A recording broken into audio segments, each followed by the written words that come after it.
Hey, listen. As you can see, kasur di kamar ini cuma ada satu. Dan it's super mini. Terus, fine. Kalau gitu gue tidur di karpet, lo tidur di kasur. Yakin? Yes. Yakin lo? Yes.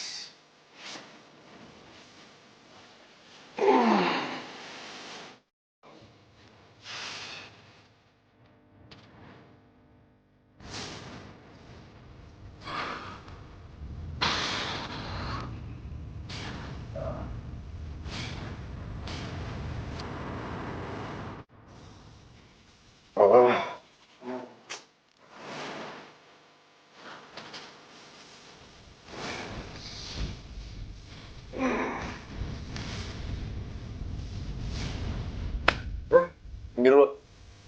What? Gue tidur situ, lo tidur sini. Udah. Tidur. Hey, really? Are you serious? Gua nggak ngomong 2 kali. Udah, gerak. Malam, sekolah dulu.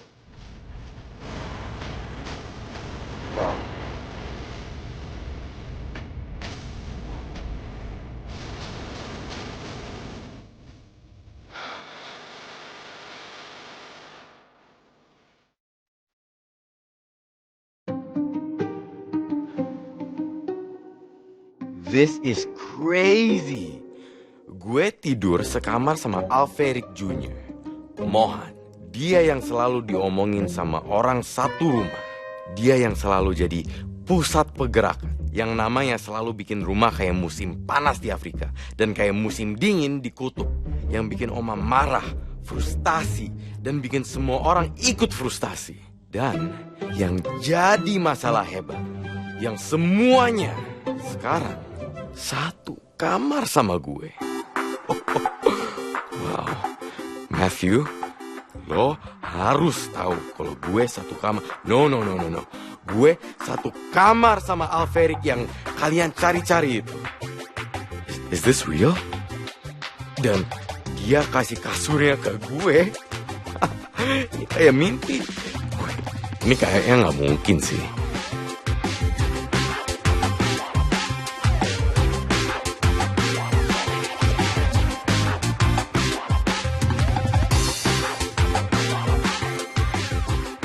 Oke, gue cuma mau make sure ini bukan halusinasi.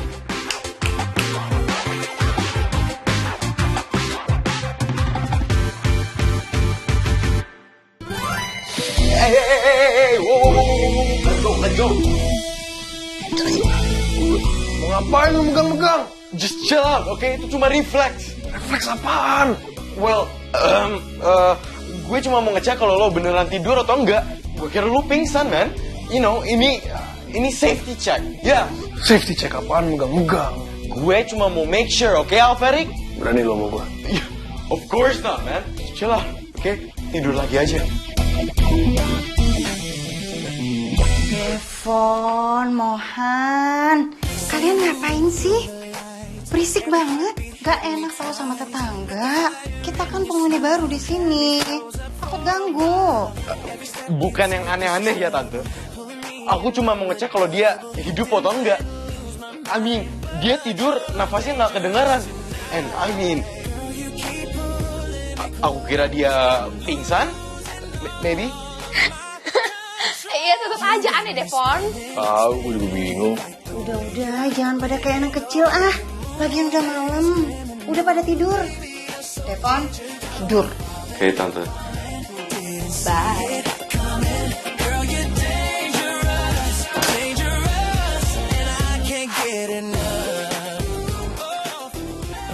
Besok lu yang tidur di lantai.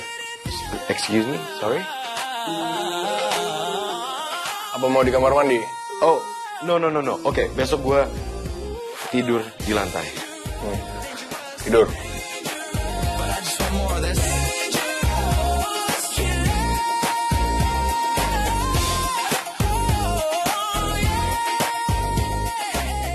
Pak? Papa manggil aku. Oh iya, duduk sayang ya. Ada yang Papa ingin tanyakan sama kamu. Soal apa, Pak? Mama kamu. Mama. Kenapa? Itu yang papa ingin tanyakan. Belakangan ini mama kamu sering ngelamun. Sepertinya ada sesuatu yang sembunyikan. Aku nggak tahu apa-apa. Mama kamu nggak cerita apa-apa sama kamu? Sama sekali enggak. Baiklah, Ada yang mau papa bahas lagi. apa Catalina masih ketemu orang itu? Maksud papa apa? Bukannya Kit udah keluar ya dari kontrak Elara Diamonds and Co. Ya berarti mereka nggak ada kontak lagi. Kenapa papa bisa mikir gitu? Ya, awalnya papa berpikir seperti itu. Tapi papa sempat melihat penampilan Catalina sangat beda. Kate? Gue udah tanda tangan kontrak, dan sekarang gue butuh sesuatu dari lo. Apa? Kita harus kompak. Kalau sampai mama papa nanya, kita sama-sama nggak tahu kalau itu perusahaan dari mereka. Dan gue udah lama tertarik buat jadi brand ambassador Diamond ini. Dan lu juga tahu soal itu. Iya, gue ingat. Oke, kita kompak. Tapi lo juga tahu kan pada akhirnya mereka juga bakal tahu kalau kita tahu. Ya udahlah, gimana ntar? Ya, oke. Emang kenapa Pak kalau misalnya Kit berpenampilan beda dari biasanya? Nggak ada. Cuma papa khawatir kalau Catalina masih ketemu sama orang itu, sama Matthew. Aku nggak tahu apa-apa, Pak. Tapi kalau misalnya Kit kembali berhubungan dengan dia pasti cerita sama aku. Oh. Atau jangan-jangan Catalina sedang dekat dengan laki-laki lain. Setahu aku nggak. Tapi mungkin ya bisa aja. Memang bukan hal yang mudah mendapatkan informasi dari Raisa. Thanks ya, Sa. Lu bener-bener udah bantu gue.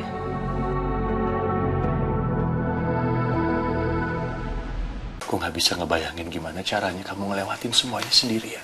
Ini bukan hal mudah. Aku juga gak kebayang awalnya, Mike. Tapi kehidupan harus terus berjalan. Dan hari-hari gak akan hanya kita, siap atau enggak, menuntut aku berdiri tegak dan mengendalikan semuanya.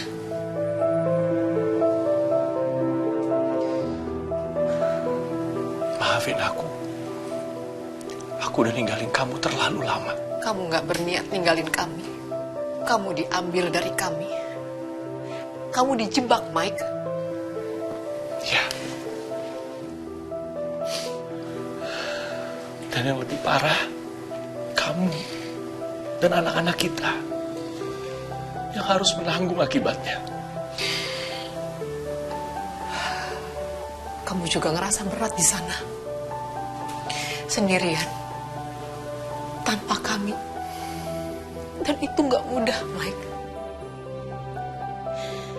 Bahkan kita gak bisa komunikasi.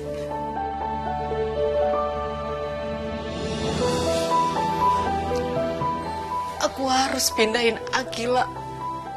Karena dia ngerti apa permasalahan yang ada. Sementara Firan bisa dibilang dia gak paham kalau aku gak jelasin dengan detail. Aku berbohong sama dia. Dan aku sengaja pindahin dia ke sini dengan bilang kalau yang jadi masalah sekarang adalah Mama nggak mau adik kamu, anak kandung Mama, ikutin jejak kamu. Dia udah mulai nakal sekarang, ngelawan. Umurnya baru 10 tahun, Akila. Mau jadi apa nanti dia pas seumur kamu? Kamu tahu, kamu adalah pengaruh buruk. Contoh tidak baik. Aku minta maaf, Ma. Bukan maaf terus, Akila. Ya jadi sekarang aku harus apa? Kamu harus tinggal terpisah dari adik kamu. Mama nggak mau masa depan dia rusak gara-gara jadikan kamu sebagai contohnya. saat itu aku harus lihat betapa kecewanya Akila. Betapa sakitnya dia. Tapi itu harus terjadi. Daripada dia harus melihat semua kehancuran ekonomi kita yang udah dimulai. Dia nggak perlu lihat semua itu. Aku takut di mana ada malam-malam aku nangis dan dia tahu, Mike.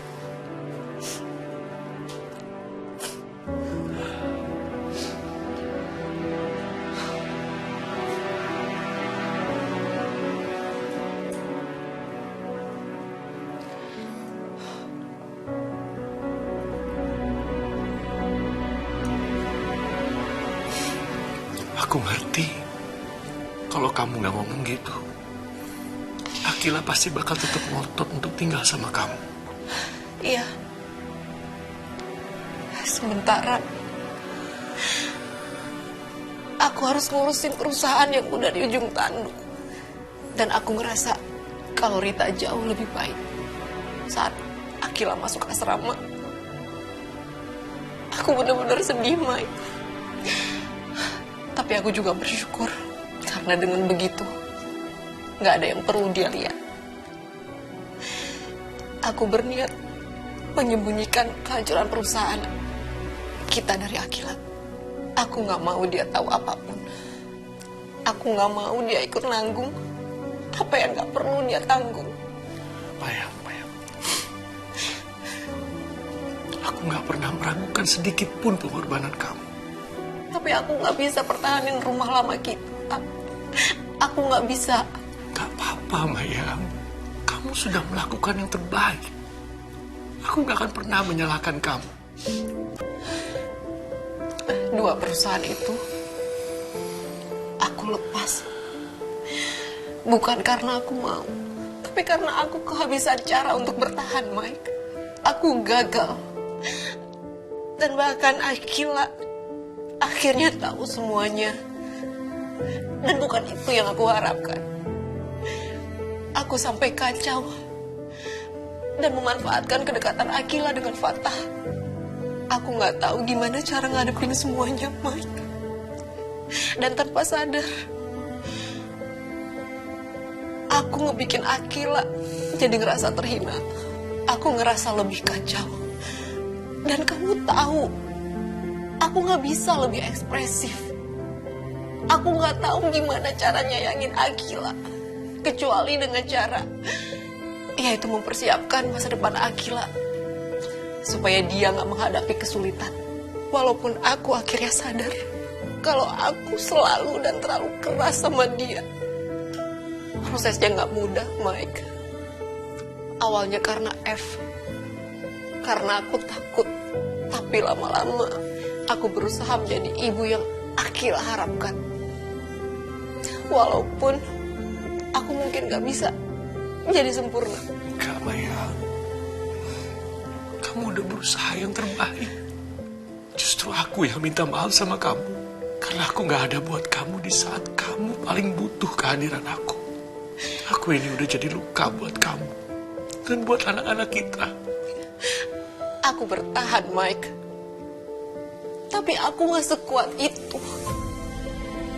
Aku gak ada pilihan lain. Terima kasih ya. Kamu sudah berusaha bertahan sampai hari ini. Aku bertahan karena aku yakin suatu hari kamu akan pulang. Dan keluarga ini akan punya tempat bernaung lagi. Aku sudah pulang. Aku berhutang hidup sama kamu.